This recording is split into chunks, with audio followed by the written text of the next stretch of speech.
এই মুহূর্তে চট্টগ্রামে আছেন রিপোর্টার শফিকুল আলম, সরাসরি যাচ্ছি তার কাছে। শফিকুল, এই মুহূর্তে সেই বিক্ষোভ মিছিলটি চট্টগ্রামের ওয়াসা পেরিয়ে সিএমপির কার্যালয়ের সামনে এসেছেন এবং তারা বলছে যে সিএমপির কার্যালয়ের সামনে গিয়ে তারা অবস্থান করবে, অর্থাৎ পুলিশ কমিশনারের কার্যালয়ের সামনে গিয়ে অবস্থান করবে বলে এখান থেকে বলা হচ্ছে। তবে এই মুহূর্তে আরও 1 মিনিট পর কিন্তু সিএমপির সামনে গিয়ে যাবে।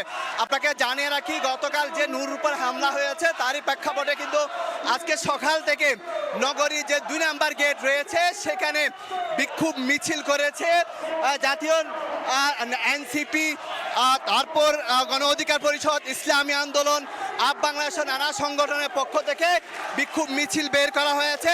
সেই বিক্ষোভ মিছিল বের করার পর নগরীর 2 নম্বর গেটের সামনে এসে তারা কিন্তু অবস্থান নেয় এবং অবস্থান নেয় যান চলাচল পুরোপুরি বন্ধ হয়ে যায়। তবে আমরা এখন দেখছি যে সিএমপি যে কার্যালয়ে রয়েছে, চট্টগ্রাম মেট্রোপলিটন পুলিশের যে কার্যালয় রয়েছে সেই কার্যালয়ের সামনে মিছিলটি এই মুহূর্তে এসেছে এবং তারা বলছেন তারা সেখানে কিছুক্ষণ ধরে অবস্থান করবেন, সেই কথাটি বলছে। আমরা একটু সামনে গেলে সিএমপির কার্যালয় এবং এখান থেকে তারা স্লোগানের মাধ্যমে বলা হচ্ছে তারা সিএমপির কার্যালয়ের সামনে গিয়ে অবস্থান নিবে। আজকে যে পুলিশ কালকে যে নূরের উপর হামলা করেছে, নূরকে পিটিয়েছে, সেই হামলার প্রতিবাদে তারা এখন পুলিশের কার্যালয়ের সামনে দিকে যাচ্ছে।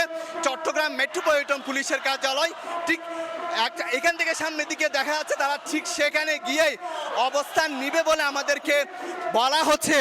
এবং আশেপাশে যে আমরা দেখতে পাচ্ছি এখানে প্রায় 500-এর বেশি বিভিন্ন সংগঠনের নেতাকর্মীরা এসেছে।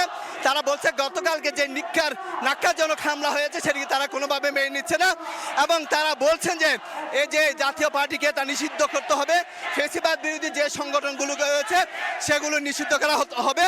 আমরা আসলে দেখতে পাচ্ছি যে সিএমপি যে কার্যালয়, সেই সিএমপির কার্যালয়ের সামনের দিকেই মিছিল দিয়ে ঢুকে যাচ্ছে, অর্থাৎ এই সিএমপির যে কার্যালয় পুলিশ কমিশনারের কার্যালয় সেখানে ঢুকে যাচ্ছে নেতাকর্মী। পুলিশের পক্ষ থেকে সেই গেটটি বন্ধ করে দেওয়া হচ্ছে। পুলিশের কার্যালয়ের সামনে কিন্তু নেতাকর্মীরা এসে জড়ো হয়েছেন এবং পুলিশের পক্ষ থেকে যে পুলিশ কমিশনারের যে কার্যালয় রয়েছে সেখানে গেটটি এই মুহূর্তে বন্ধ করে দেওয়া হয়েছে এবং তাদের পক্ষ থেকে বলা হচ্ছে যে আমরা সরাসরি যুক্ত ছিলাম। সামনে এখন স্লোগান দিচ্ছে নেতাকর্মীরা এবং তারা বলছে যে পুলিশের যে ন্যাক্কারজনক হামলার প্রতিবাদে তারা সিএমপির সামনে এসে সে বিক্ষোভ আমরা দেখানোর সময় চেষ্টা করি।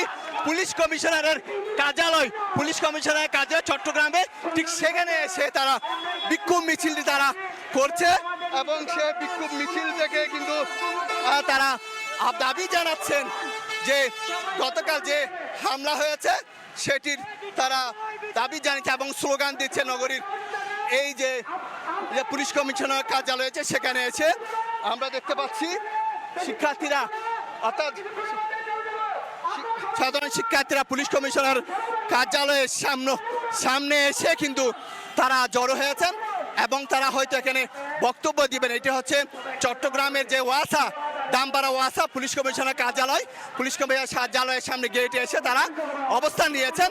যদিও কোনো উচ্ছৃঙ্খলা কোনো আমরা কিছু দেখছি না, তবে পুলিশের পক্ষ থেকে যে প্রধান যে ফটকটি রয়েছে সে ফটকটি বন্ধ করে রাখা হয়েছে এবং শিক্ষার্থীরা সেখানে ঢোকার চেষ্টা করছিল এবং পরে কিন্তু পুলিশ সেই গেটটি বন্ধ করে দেয় এবং তারা যে তাদের যে দাবি সেই দাবি দাওয়াগুলো কিন্তু তারা জানাচ্ছেন।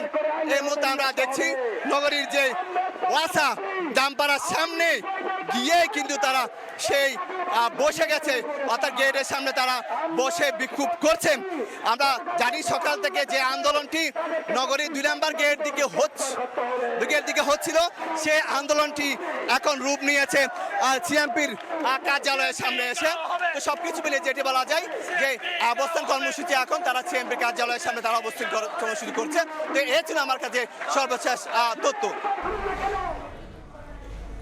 চট্টগ্রাম থেকে সরাসরি যুক্ত হয়েছিলেন সহকর্মী শফিকুল আলম।